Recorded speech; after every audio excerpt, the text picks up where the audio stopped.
At the deepest level, what is information? For centuries, we have treated it as something abstract. But what if it is governed by the laws of nature itself? Quantum information science emerged at the intersection of physics and computer science, revealing that the strange rules of quantum mechanics could open entirely new ways of processing and communicating information. Join us as we hear from Charles H. Bennett and Gilles Brassard, the 2025 ACM A.M. Turing Award recipients, whose work helped ignite and shape the quantum revolution in computer science.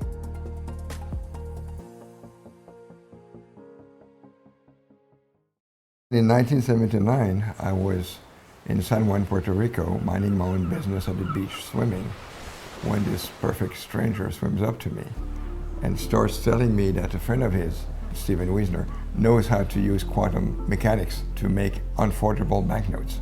I remembered that he had a big black beard and about how tall he was, but he didn't even know I was even from the conference. No. I might be some tourist. Yeah, I thought it was some crazy guy. What could I do? I was trapped in the ocean, so I listened politely. And immediately right there, I realized with my hat as a cryptographer, this new knowledge, I was able to improve on the idea. But only when we realized that we could use these ideas for secure communication, that it became more relevant to my previous work. Handicap of traditional secret communication, provably unbreakable code. You take your message and you render it into bits, and then you flip half of the bits at random.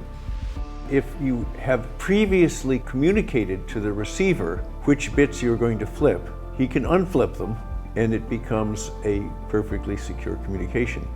The trouble is, how do you refresh that key?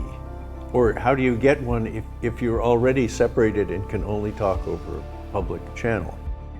It was pretty clear after we started thinking about it a little bit that by using single photons or light pulses, if you had pre-agreed on a set of a basis, there's the rectilinear basis and the diagonal basis, if you had pre-agreed on that, you could detect eavesdropping. The trouble with that is that many of them will be lost in transmission. So I think the main insight that made this seem more practical is that we don't use these dim light pulses to send a message. We use it to accumulate a supply of shared random numbers. If instead of sending a message, if we establish a secret key, the loss of 99% of the bits on a key is not a problem. It's not dramatic, Yeah. Whereas it would be dramatic for an actual message. Why do we need such highly secure communication? In 1994, Peter Shor discovers that a quantum computer, if we could build one, would be able to break all of these methods that have been used from day one of so-called securing the internet. The wrong thing to think is that if I have a quantum computer today, my data is gone tomorrow. Correct thing is, if I have a quantum computer tomorrow, my data is gone today. All we can do is save the future by moving to other techniques. This here is the apparatus, and it was the first quantum cryptography experiment. And then this led to the paper that included a lot of the error correction protocols, very parallel to the error correction that is now used in error correcting codes in quantum computers. I consider the importance of this field not even primarily to be cryptography.